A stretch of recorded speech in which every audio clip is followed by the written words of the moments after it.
Good afternoon, ladies and gentlemen. Continue eating. We are a number of minutes behind schedule and we do aim to make them up today. But we had some people from Tas Networks, the hard workers, young Paul and his crew down there asked me what were the odds on getting back to work by 2 o'clock. Isn't that nice to see dedicated servants? I think it's safe to say, ladies and gentlemen, that you are the visionaries. You are the optimists, the factivists. And today you're probably going to be the facilitators of change. And I am so pleased to have had the opportunity to be the Master of Ceremonies today. It seems like only yesterday I was here with Paul Kelly and John English on the big stage, and it's been such a long time, and gee, hasn't the place come a long way, eh? If they give out knighthoods, I reckon David Walsh will get one for this. I'm sure all your mobile phones are on recharge on a suitable solar outlet. Smokers in Newtown, fire, if there is a fire, no doubt it's part of some kind of market research for dark mofo. And you can tell, ladies and gentlemen, that climate change is an issue in Tasmania and people care. And I recognise that some of those champions are in the room. They're readily identified by the passion in their clear blue eyes. People like Peg Putt, Margaret Steadman, the 2017 Tas Australian Senior, Patsy Jones, the Green Mother, the godmother of the Greens. Those people are here, and I think I've got Cassie O'Connor on my list. Did Cassie make it? I didn't have a hug. No, Cassie's not here. No, well, she would be here, and she's, of course, the parliamentary leader of the Greens, probably doing some important things. $20 says she's not having a flutter on the pokies. Kentish Mayor Thwaites, thank you for making it down. It is a long way, but the Midland Highway, of course, is just a magnificent expression of infrastructure.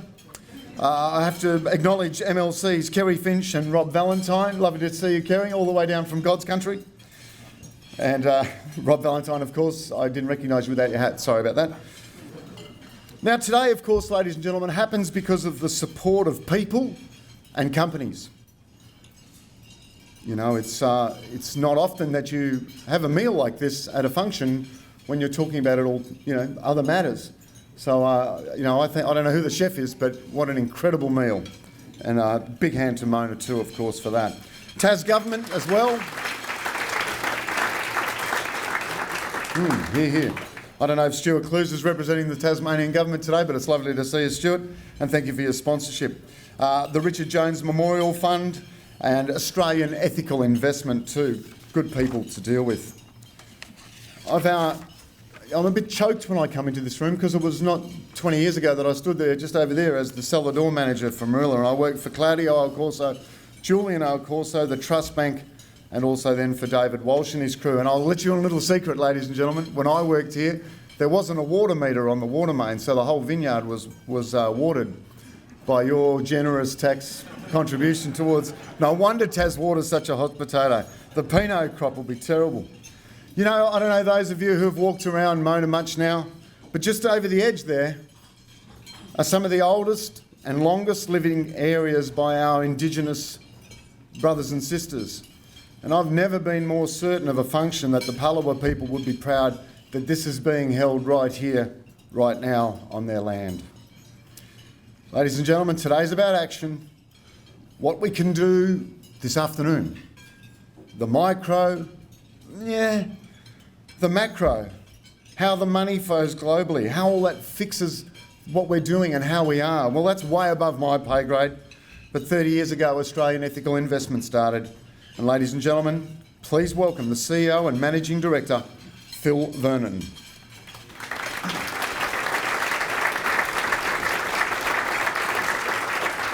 Thanks, Phil. Great job. I've got your speech here. And not everybody in the room would know that Phil's company has 40,000 clients, 2.5 billion in funds under management, and it was the fastest growing superannuation fund in Australia last year. So well done on your team, and I'm told that if anyone needs to invest today and discuss, there'll be a small room in the light studio down by the river. After all, we do need to invest, don't we? We need to take control of that. We can't all quit as food critics and move to Tasmania and have an ecologically sustainable restaurant and a television show supported by such a lovely wife. You know, I had the privilege of researching Paul while others play with coal and talk about... Where's young Rob? I saw the man from I Want Energy talking about solar and how that renewable electrons are much heavier, and that's why your pylons go down. And when I was a boy, my dad gave me this book called The Population Bomb by the Ehrlichs. It was about that thick. Anyone read it? You're lying because it's too big. I didn't even get through the references in the back. What a chilling book. Fortunately, Dad also gave me a copy of the book The Power of Lateral Thinking from Dr. Edward de Bono, and Paul and I were talking before that when other people see problems, I try and see a solution. And it's great that we have the leader of that on the world here today. I was going to read his full bio and intro. Does anybody not know who Paul is? Good, thank you, Paul. It's the Pinot. There are some people, ladies and gentlemen, that just defy a standard introduction. And I've introduced lots of good people in my time.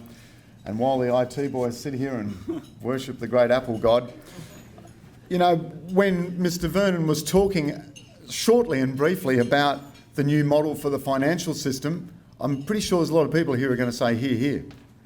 You know, the financial and ethical outcomes in harmony. That's my next tattoo. That's just a piece of brilliance, isn't it? I don't know if you wrote that or if you plagiarised it out of the book, but it's a nice line. And that we do know that our money harnessed probably can do better than roads in America. I don't know. But you as individuals are the story. Each one of us can go home tonight and do something like we did. We unplugged the toilet the other day. And for a lot of people in Tasmania, that might sound really strange, but we've decided to make our lives a closed-loop system, partly inspired by the television show.